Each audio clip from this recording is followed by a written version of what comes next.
Welcome to the Clearly Christian Podcast with Dr. Cy Smith. It's time to know more so you can say no more. It's time for the Clearly Christian Podcast. Here's your host, Dr. Cy Smith. I'm Dr. Cy Smith, and this is Clearly Christian, a podcast about what it means to see the world from God's perspective and the impact this has on training the next generation to live a life consistent with a biblical worldview. If you've been listening and you like what you hear, I hope you'll hit that subscribe button or leave a review. That'll let others know the show's worth checking out, and it'll help spread the word and serve our mission to make a difference. So thank you again for being here, and thank you for helping us spread the word. Today's extra credit version of the Clearly Christian Podcast is a deeper dive into the chalkboard points from our recent conversation with Dr. Cory Branham. He's the high school Bible teacher, and he's a Colson Fellow at Mansfield Christian School. We talked about the challenge of training young people to engage the culture with a biblical life and worldview, when reality, everything around them, is now shaped by the secular worldview. So let's, for some further thoughts and discussions, bring in our producer and host, Brian Lefelock. So, Brian, what did you think of the show and questions you have for me? Well, the show was great, and he's a true professional. He talked a lot about how much he loves podcasts off the screen, and yet he could be on just about anyone's show and hold his own. So I was really impressed with his passion, and his passion not just for the topic that he's teaching, but for the success and the application of the students. And I'm wondering, little off topic, but what do you see in the educational field? Am I wrong to think that maybe we're losing some of that passion? It's so important. Yeah. There's just no secret that education as a whole, as a brand itself, as a profession, it does not have a great deal of momentum, especially post-COVID. As a matter of fact, it's the lowest rate of college majors right now across the board at secular colleges, Christian colleges.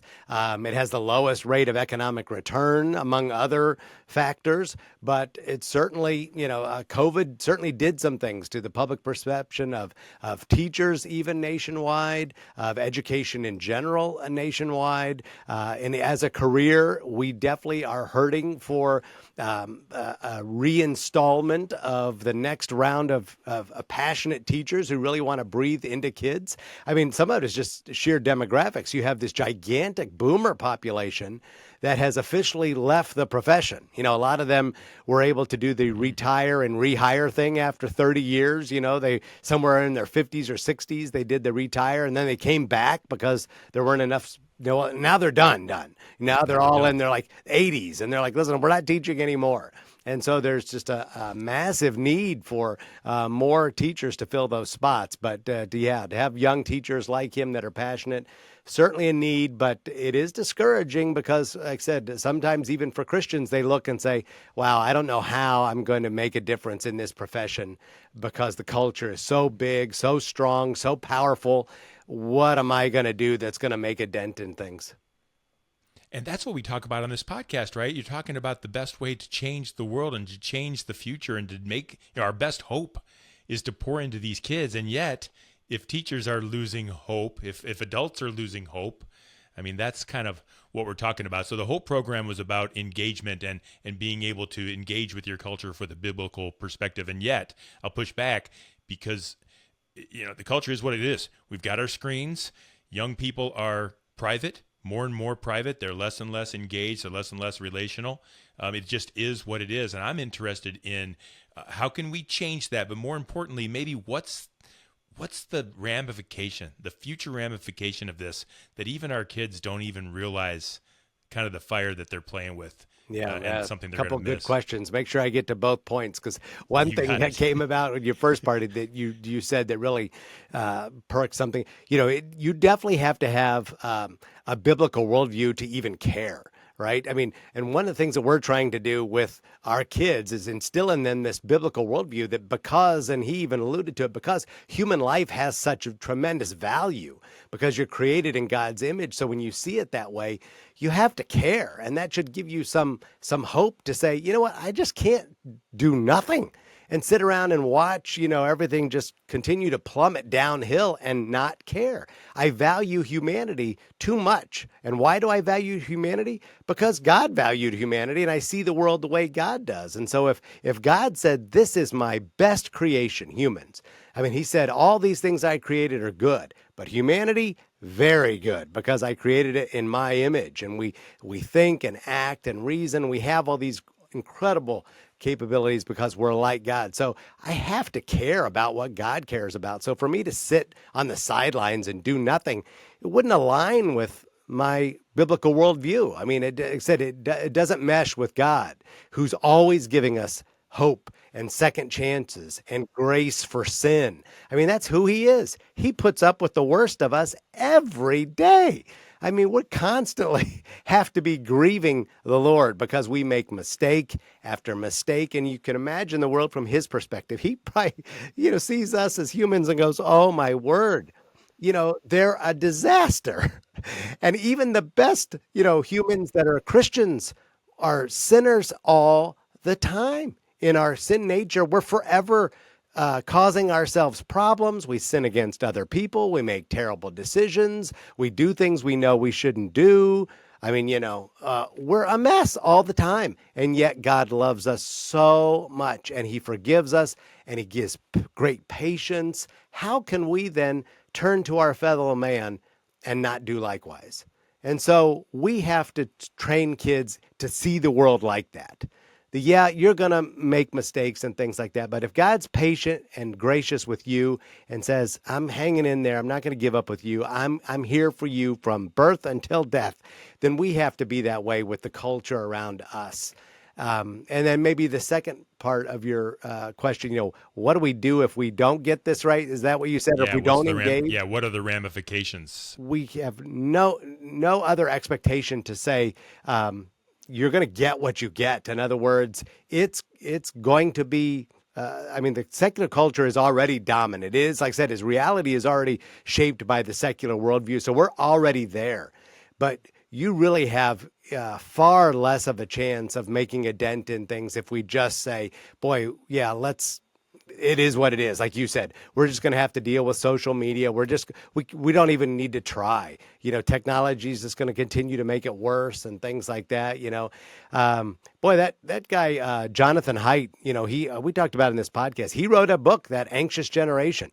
Well, he wrote one book talking about how anxiety and smartphones and technology is killing our young people. One book. And states are making massive changes in their laws to limit technology now use from kids because he did the research and he showed the damaging effects of screens with kids. One book. And he really, all of our schools now in these states, we put in these policies that we all have phone-free schools. And, maybe I'm exaggerating to some degree. You can't trace it all back to that book, but it was really instrumental in creating a grassroots movement to say, you know what? He's right. This technology and this, what you talked about, is killing our kids. That's enough, time out. And so I'm going to start in my home and do what I can as mom and dad. And then I'm going to influence my circle at home or church or school. And then we're going to broaden out from there. And the legislators, man, they're parents too. They're smart people. And they said, yeah, you're right. Our kids don't need, to be on their phone 24/7. Let's put a stop to some of that stuff. And so it's not just about phones, but it's about a lot of things. And one of the things that Dr. Branham mentioned, it was a key phrase in the podcast. He talked about modeling the buy-in.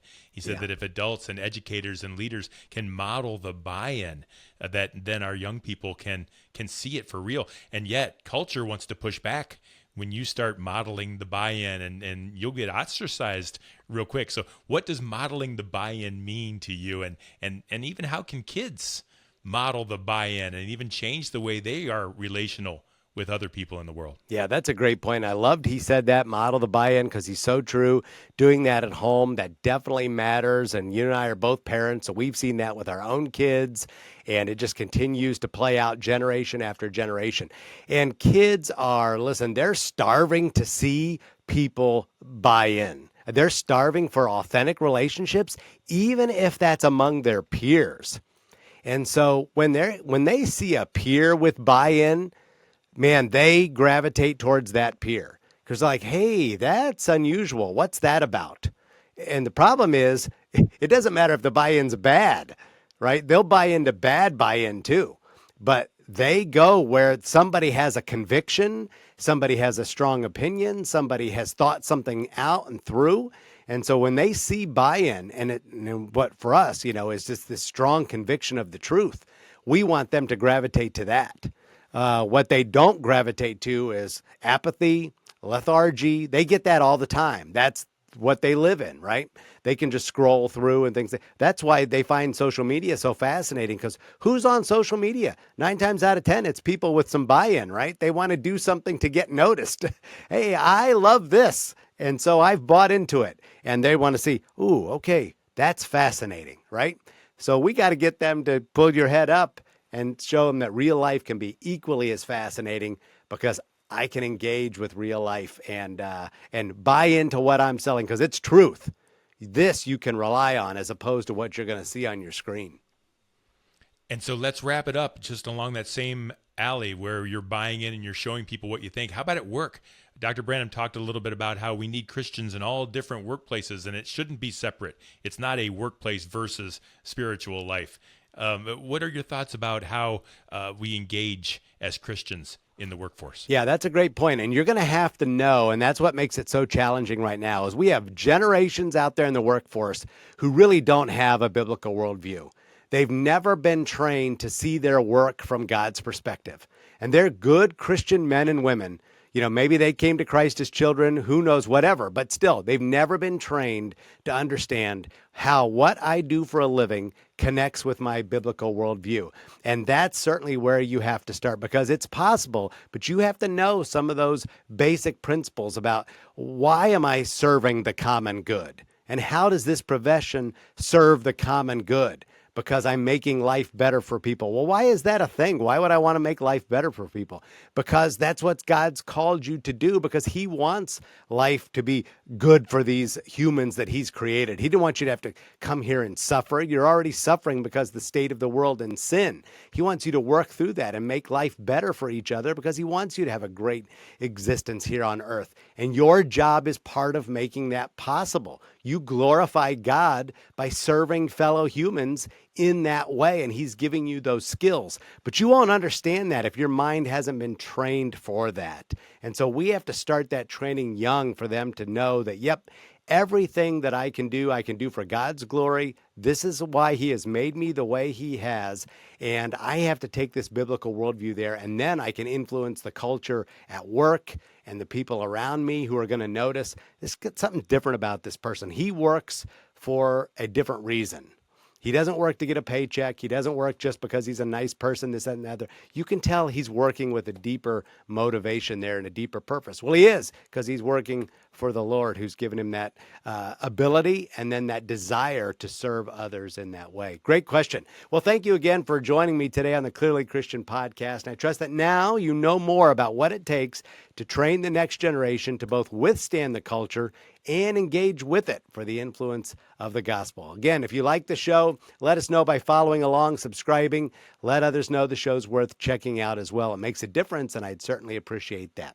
Remember, the only way we're going to turn things around in our country is to increase the number of people who hold a biblical worldview and live that out. The greatest hope we have to get there is Christian education. I'm Dr. Cy Smith, and this has been Clearly Christian. Thank you for listening to the Clearly Christian podcast with Dr. Cy Smith. Hear more episodes at clearlychristianeducation.com. If you'd like more information about Christian education in your neighborhood, or if you're interested in education opportunities at Mansfield Christian School, or if you agree with Dr. Smith and want to help him in his mission to influence and awaken Christian America, you can send Dr. Smith an email through the clearlychristianeducation.com website. Message him on the Clearly Christian LinkedIn or Facebook page, or call the Clearly Christian Connection line at 419-756-5651. This has been the Clearly Christian Podcast with Dr. Cy Smith on clearlychristianeducation.com, brought to you in conjunction with Mansfield Christian School, a Bryan Media production.